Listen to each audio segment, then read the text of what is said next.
ناظرین محترم، اس دنیا میں جس طرح کے ایک لوگ بد اخلاق ہوتے ہیں، ویسے ہی ایسے لوگوں کی بھی اس دنیا میں کوئی کمی نہیں ہے جن کے اخلاق بہت بلند ہوتے ہیں اور ان سے بات کر کے ہی انسان کی طبیعت خوش ہو جاتی ہے۔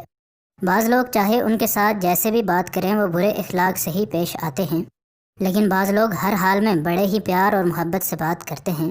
اکثر بڑی عمر کے لوگ ایسے ہی ہوتے ہیں اور انہیں چونکہ دنیا دیکھی ہوتی ہے، اس لیے اکثر اوقات وہ شفقت اور محبت سے ہی پیش آتے ہیں۔ بدقسمتی سے یہ شفقت اور محبت ان کو بد اخلاق لوگوں کا بعض اوقات آسان نشانہ بنا دیتی ہے۔ بائکرز کے لیے بعض لوگ کہتے ہیں کہ وہ بد اخلاق ہوتے ہیں، لیکن ایسے بھی بائکرز بہت سے ہیں جو کہ دل کے بھی بہت اچھے ہوتے ہیں اور اخلاق کے بھی بہترین۔ جس طرح 5 انگلیاں برابر نہیں ہوتی، اسی طرح بائکرز میں بھی بعض ایسے لوگ موجود ہوتے ہیں جو کہ دکھنے میں بھی بد اخلاق ہیں اور دل کے بھی برے ہی ہوتے ہیں۔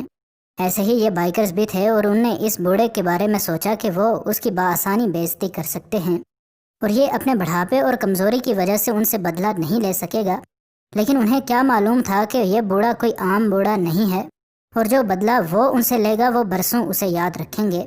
یہ شخص جس کا نام پال تھا کافی بوڑھا ہو چکا تھا، لیکن جسمانی طور پر آج بھی یہ فٹ تھا، کیونکہ یہ دنیا کی مشکل ترین جابز میں سے ایک پر آج بھی ڈیوٹی پر تھا۔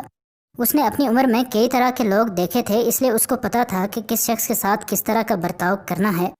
ایک دن جب اسے اپنے کام سے کچھ فرصت ملی اور اسے بھوک کا احساس ہوا تو وہ سڑک کنارے ایک ہوٹل پر چلا گیا تاکہ کچھ کھا سکے۔ وہ ایک کپ کافی اور کچھ ناشتہ لے کر اپنے ٹیبل پر آ کر بیٹھ گیا۔ اس بوڑھے کے لیے یہ الگ ٹیبل ناشتہ کرنے کے لیے بہترین تھا۔ اس نے اپنے کام سے کام رکھا اور کھانا شروع کر دیا۔ اتنی دیر میں اس نے دیکھا کہ ہوٹل کے دروازے سے کچھ بدماش لڑکے اندر آئے ہیں۔ ان کا حلیہ بتا رہا تھا کہ وہ موٹر سائیکل سوار ہیں اور اس کے لیے یہ جاننا بھی شاید مشکل نہ تھا کہ یہ وہ بائکرز ہیں جو کہ اس شعبے کو بدنام کرتے ہیں۔ اس نے واپس اپنی نظریں اپنے کھانے پر کر لیں اور اپنے کھانے سے لطف اندوز ہونے لگا۔ وہ صرف یہاں پر کھانا کھانے آیا تھا، اس کے علاوہ اس کا کوئی ارادہ نہیں تھا، لیکن ان بائکرز کا کوئی اور ہی منصوبہ نظر آ رہا تھا۔ وہ ہوٹل میں ایسے داخل ہوئے جیسے وہ اس جگہ کے مالک ہیں اور کسی کو بھی دھکے دے کر یہاں سے باہر نکال سکتے ہیں۔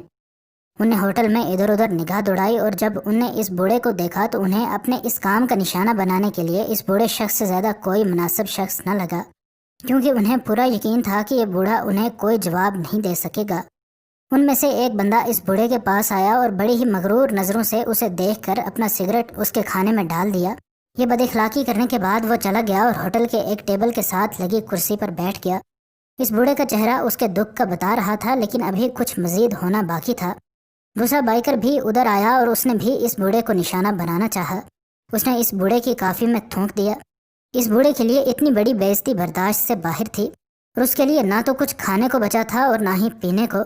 اس کی کافی میں تھونکنے کے بعد وہ بھی اپنے دوست کے ساتھ جا کر بیٹھ گیا۔ اب اس تیسرے بائکر کی باری تھی۔ اس نے بھی اس بوڑھے کی بےعزتی کرنے میں کوئی کسر نہ چھوڑی۔ اگرچہ اس بوڑھے کے ساتھ ان لوگوں نے اتنا برا کیا تھا، لیکن نہ تو اس نے غصے کا اظہار کیا اور نہ ہی ان بائکرز کو جواب دینے کی کوشش کی۔ وہ آرام سکون سے وہاں پر بیٹھا رہا جیسے اس کے لیے یہ سب کچھ ایک کھیل ہو۔ بجائے غصہ کرنے کے یا کسی اور طرح کے جذبات کا اظہار کرنے کے وہ کھڑا ہوا اور کاؤنٹر تک چلا گیا۔ وہاں جا کر اس نے بڑے ہی آرام سے اس کھانے کا بل ادا کیا جو کہ ان لڑکوں کی وجہ سے کھانے کے قابل ہی نہیں رہا تھا۔ اس بوڑھے کو بل ادا کرتے ہوئے ان بدماشوں نے بھی دیکھا اور تب ان کے کہکے اس ہوٹل میں گونج رہے تھے۔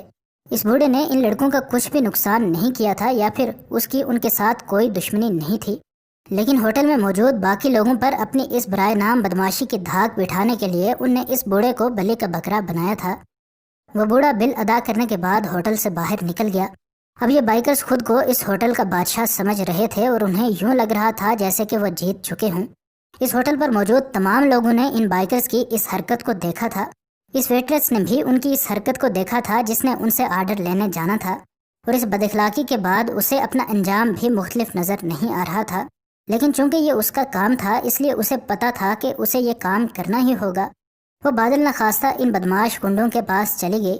ان میں سے ایک نے اس کی طرف دیکھ کر کہکا لگایا اور کہا کہ یہ بوڑھا تو ہماری توقع سے بھی زیادہ بزدل نکلا۔ اس کے لیے کسٹمر کو جواب دینا ممکن نہیں تھا اور وہ غصے سے کھڑکی سے باہر دیکھنے لگی، لیکن اچانک اس کے چہرے پر ایک بڑی مسکراہٹ تھی اور اس مسکراہٹ کے ساتھ اس نے جواب دیا کہ یہ بوڑھا بزدل تھا یا نہیں، لیکن مجھے لگتا ہے کہ وہ ایک اچھا ٹرک ڈرائیور بھی نہیں تھا، کیونکہ وہ دیکھو اس نے تم تینوں کے بائکس کو اپنے ٹرک سے کچل دیا ہے۔ یہ تینوں دوڑ کر کھڑکی کے پاس آئے، لیکن یہ دیکھ کر ان کے ہوش ہی اڑ گئے کہ ان تینوں کے بائکس زمین پر کچرے کا ڈھیر بنے پڑے تھے۔ ان بائکرز کو جس چیز پر بڑا ہی ناز تھا، اس بوڑھے نے وہی چیز ان سے چھین لی تھی، اور اس بوڑھے نے ان کو وہاں مارا تھا جہاں انہیں سب سے زیادہ درد ہوا تھا۔ اس بوڑھے نے ان سے اپنا بدلہ لے لیا تھا، اور وہ بھی ایسا بدلہ جسے وہ برسوں یاد رکھیں گے۔